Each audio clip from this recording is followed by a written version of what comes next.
आज अपडेट करना चाह रहा हूँ। सुप्रीम कोर्ट में जो कार्रवाई 370 और 35A के केस की चल रही है और उसका आखिरी दिन हमारी तरफ से जो दलाइल और बहस पेश होगी वो ट्यूसडे का रखा गया है और उसमें 3 या 4 वकला और मैक्सिमम 5 होंगे जो फाइनल, जैसे मैंने आपको कहा था, हमारे जितने भी वकला आज तक पेश हुए, कपिल सिब्बल साहब को लेकर, सुब्रमण्यम साहब को लेके, नाफडे साहब को लेकर और अपने दशमत दुए साहब को लेकर, उसके अलावा राजीव धवन साहब को, जितने भी पटिशनर्स के वकला थे, और इसमें ख़ास करके मैं अपने कश्मीर बार एसोसिएशन और जो उनके दलाइल पेश करने वाले हमारे ज़फ़र शाह साहब, इन सब ने बहुत ज़बरदस्त तरीके से जम्मू कश्मीर का आईनी जो केस इस वक्त सुप्रीम कोर्ट के सामने है खूबसूरती से पेश करके, वो हमारे ओपनिंग बैट्समैन ने भी बहुत ज़बरदस्त काम किया, कपिल सिब्बल साहब ने। उसके बाद जो आए, उसके बाद 1 डाउन 2 डाउन मिडिल ऑर्डर, और अब इंशाल्लाह ट्यूसडे जो फाइनल हमारे जो स्लॉग ओवर्स में हमारे 4-5 काबिल तरीन वकला सामने आएंगे, जिसमें अवामी नेशनल कॉन्फ्रेंस की मनेका गुरुस्वामी साहिबा भी होंगी। हमें उम्मीद है उसके बाद शायद कुछ बाकी बचेगा नहीं, और जिस तरीके से ये केस पेश हुआ है, इसकी दलाइल पेश की गई, हमें उम्मीद है एक एक बारीकी से एक एक नुक्ते पर बहस मुबासा हुआ, जानकारी ली गई, और कुछ चीज़ों की जानकारी तो शायद दिल्ली में भी नहीं थी लोगों को, कि हमारा क्या आईन था, जम्मू कश्मीर का आईन क्या कहता था 1947 में एक्सेशन के बाद, जिसको फिर तब्दील किया गया दिल्ली एग्रीमेंट के तहत 370 और उसके बाद 35A। वो दलाइलें जब सामने आई तो सबकी आंखें खुली की खुली और दरी की दरी रह गईं, और जो कार्रवाई 5 अगस्त 2019 को, इनसे ज़रा कहिए रशीद साहब से ज़रा बात कम करें, उसके साथ ये मामला दिखा है अब कि जैसे मैंने आपको कहा था, हमारा केस एक वाटर प्रूफ केस है, वाटर टाइट केस है। 370 अपनी पैरवी खुद कर रहा है सुप्रीम कोर्ट के सामने, और हमारे वकला ने बहुत खूबसूरती से उसको पेश किया गया और सही दलाइल सामने रखे हैं। और हम उम्मीद रखते हैं, क्योंकि आज पूरा वर्ल्ड माननीय सुप्रीम कोर्ट को देख रहा है, क्योंकि सुप्रीम कोर्ट ऑफ इंडिया को पूरे वर्ल्ड में बहुत इज्जत की निगाह से देखा जाता है। जम्मू कश्मीर और लद्दाख के अवाम बेताब हैं, क्योंकि ट्यूसडे के बाद में जो इसके मुखालिफ हैं, 370 के मुखालिफिन, उनकी दलाइल सुनी जाएंगी, और शायद हमारे, जहाँ तक मैं एक पटिशनर की तौर पे कह सकता हूँ, हमारे वकला ने और 370 ने खुद वहाँ पर कोई कसर ही बाकी नहीं रखी है कि आप उसको, उनके आर्ग्यूमेंट्स को उल्टा कर सकते हैं, या जो 370 का आईनी और कानूनी जो उसकी शराइतें हैं उसको आप पलट कर सकते हैं। हम उम्मीद रखते हैं सुप्रीम कोर्ट ऑफ इंडिया से, चीफ जस्टिस और उनकी जो 5 रुकनी बेंच है, वो अपहोल्ड करेंगे कॉन्स्टिट्यूशन को, और जम्मू कश्मीर और लद्दाख के अवाम को पूरी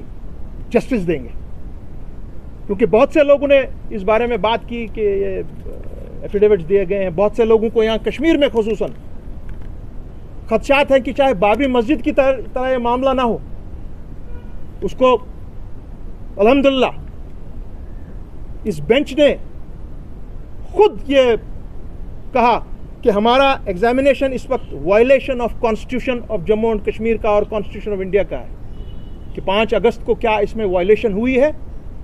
गवर्नर ने गलत इख्तियारात इस्तेमाल किए हैं, प्रेसिडेंट ऑफ इंडिया ने गलत इख्तियार इस्तेमाल किया है, और जो फैसला प्राइम मिनिस्टर नरेंद्र मोदी की बीजेपी की सरकार ने पार्लियामेंट में नंबर्स के बिना पर कॉन्स्टिट्यूशन को तार तार करके छोड़ दिया, उसकी आज सुनवाई है।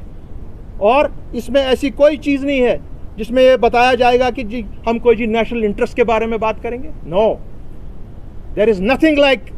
whether there is an issue of national interest. It is just the violation of what happened on 5th August 2019.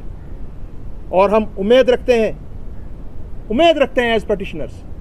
कि we will win this case hands down इंशाल्लाह।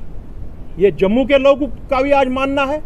लद्दाख के लोगों का भी आज यही मानना है, और कश्मीर के लोगों का तो मानना ही था। उसके साथ साथ में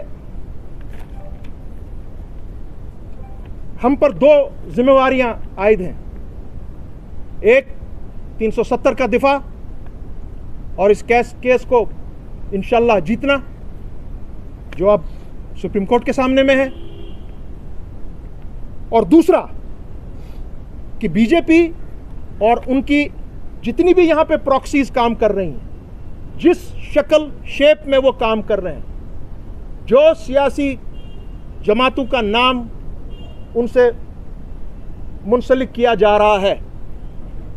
जम्मू कश्मीर और लद्दाख में हम सब लोगों का काम है कि उनको तमाम इलेक्शंस में, म्युनिसिपैलिटी हो, पार्लियामेंट हो, पंचायत हो या असेंबली हो, उनको जम्मू कश्मीर और लद्दाख से साफ करके छोड़ देना है। ये दो काम हमारे हैं। और इसमें कुछ चैनल्स जो मैंने दिल्ली में भी नोट किया, नेशनल चैनल्स भी,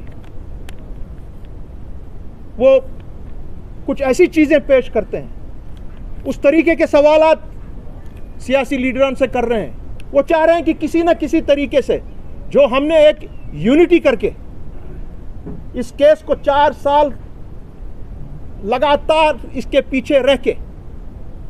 तमाम जितने भी हमारे यूनिट्स थे, जमातें अलग अलग थी, इकट्ठे करके